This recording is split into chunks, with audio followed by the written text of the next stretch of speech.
అసలు ఈ యూట్యూబ్ ఉందే అన్నీ మన చేతిలో ఉన్నట్లే ఉంటుంది, కానీ ఏది మన చేతిలో ఉండదు. ఈ యూట్యూబ్ కష్టాలు మామూలు కాదండి.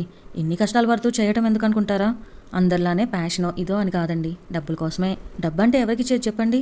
వేరే వాళ్ళు వీడియోస్ అప్లోడ్ చేయగానే ఇలా లక్షల వ్యూస్ వచ్చేస్తున్నాయి, అలా వేలకు డబ్బులు తీసేసుకుంటున్నారు అనుకుని మనము ఏదో ట్రై చేసి పెడతాము. కానీ మనకు అలా కుదరదు. సరే ఈ కాన్సెప్ట్ మనకు వర్కౌట్ అవ్వలేదు కదా అని చెప్పి వేరే ఏదైనా కాన్సెప్ట్ ట్రై చేద్దామని చెప్పి రకరకాల కాన్సెప్ట్లు అలా ట్రై చేస్తూ పోతాము. కానీ ఏ కాన్సెప్ట్ వర్క్ అవ్వదు. ఇక చివరికి టైం రావాలి దేనికైనా అని అనుకోవటం తప్ప చేసేదేమీ లేదు. ఏదైనా మంచి వీడియోస్ ఉపయోగపడే పెడితే మంచిగా ఉంటుంది, అందరికీ ఉపయోగపడుతుంది అనుకుని పెడితే వాటికి చచ్చినా వ్యూస్ రావు. ఏదో కొద్దో గొప్ప సుత్తి లాంటివి పెడితే మాత్రం పర్లేదు, కొద్దో గొప్ప అయితే వ్యూస్ వస్తాయి. సరే లాంగ్ వీడియోస్ చేరట్లేదు కదా అని చెప్పి షార్ట్ వీడియోస్ పెడితే అవి ఏంటో సగం దూరం వెళ్ళంగానే ఎవరో బ్రేక్ నొక్కినట్లే అలా ఆగిపోతాయి. సరే సబ్స్క్రైబర్స్ పెరిగితే గనక ఆటోమేటిక్గా మన వ్యూస్ కూడా పెరుగుతాయి అనుకుంటే చాలామంది నాట్ సబ్స్క్రైబర్సే ఎక్కువ ఉంటారు. అంటే మన వీడియోస్ చూసి కూడా చాలామంది సబ్స్క్రైబ్ చేసుకోకుండా అలా వెళ్ళిపోతారు. అలాంటప్పుడు నెక్స్ట్ టైం వాళ్ళకి నోటిఫికేషన్ ఎలా వస్తుంది చెప్పండి?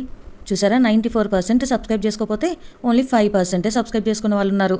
ఇలా అయితే ఎలా చెప్పండి? అసలు వ్యూస్ ఎందుకు రావట్లేదు, మనకి రీచ్ ఎందుకు వెళ్ళట్లేదు, మనం ఎక్కడైనా తప్పు చేస్తున్నామా, వేరే వాళ్ళకి అలానే వీడియోస్ ఉన్నాయా అని ఈ ఎనాలిసిస్ ఏదో ఐఏఎస్కో ఐపీఎస్కో పెట్టుంటే ఈ పాటికి ఒక రేంజ్లో ఉండేది అని చాలామందికి అనిపిస్తూ ఉంటుంది.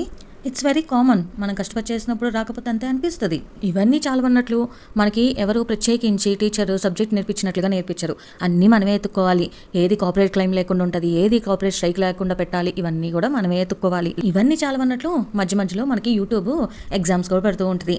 ఇన్ని వ్యూస్ ఇన్ని అవర్స్ అయితే కానీ నీకు మానిటేషన్ ఇవ్వను, మానిటేషన్ అయినా కానీ నీకు పేమెంట్ రావాలి అంటే ఇన్ని డాలర్స్ ముందు కంప్లీట్ చేయాలి, ఆ తర్వాత నీకు పిన్ పంపిస్తా, ఆ తర్వాత నీకు $100 ఇన్ని అవ్వాలి, అప్పుడు నీకు ఇంటికి వస్తాయి.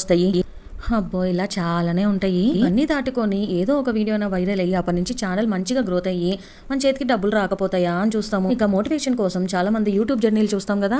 అందులో నాది ఒక రోజు అర్ధరాత్రి పూట వీడియో వైరల్ అయిపోయింది, లక్షలకు వెళ్ళిపోయింది అని చెప్పినప్పుడు మనది మాత్రం అలా వెళ్లకుండా ఉంటుందా అనే ఆశతో రాత్రింబవళ్ళు యూట్యూబ్ స్టూడియోని 1కి 10 సార్లు రోజుకి 100 సార్లు ఓపెన్ చేసి రీఫ్రెష్ చేసుకుంటూ చెక్ చేసుకుంటాం చూడండి. అది యూట్యూబ్ స్ట్రగ్లర్స్ పరిస్థితి. ఎంతైనా ఆశ ఉండటంలో తప్పు లేదు కదండి. ఆ ఆశే మనిషిని బతికిస్తుంది. ఆ ఆశే యూట్యూబ్ని కొంచెం కంటిన్యూ చేసేలా చేస్తుంది. ఇవి చాలా అన్నట్లు టంబ్నైల్స్, ట్యాగ్స్, డిస్క్రిప్షన్, ఇంకా ప్రొఫైల్స్ ఇవన్నీ చేంజ్ చేసుకుంటూ కూర్చోవటం, ఎక్కడ ఏ తేడా ఉందో అని చెప్పి ఎస్సీఓస్లో తేడా ఉందా, ట్యాగ్స్ ఏమన్నా రాంగ్ ఇచ్చామా, ఇవన్నీ మార్చుకోవటమే ఒక పెద్ద డ్యూటీ అయిపోయింది. యూట్యూబ్ అంటే ఏదో ఒక నిమిషం అలా చేసేసి అప్లోడ్ చేయడం కాదండి, అది 24 hours ఆన్ డ్యూటీ లానే అనిపిస్తుంది. సాఫ్ట్వేర్ వాళ్ళు ఒక మాట అంటూ ఉంటారు కదా, ఇక్కడ జాబ్ రావాలి అంటే ఎక్స్పీరియన్స్ ఉండాలి, అదే ఎక్స్పీరియన్స్ కావాలి అంటే జాబ్ ఉండాలి కదా అని చెప్పి. అలానే ఇక్కడ మా పరిస్థితి కూడా, మనకి వ్యూస్ రావాలి అంటేనేమో వీడియోస్ అప్లోడ్ చేయాలి, వీడియోస్ అప్లోడ్ చేయాలి అని ఇంట్రెస్ట్ రావాలన్నా, వీడియోస్ అప్లోడ్ చేయాలన్నా వ్యూస్ రావాలి కదండి.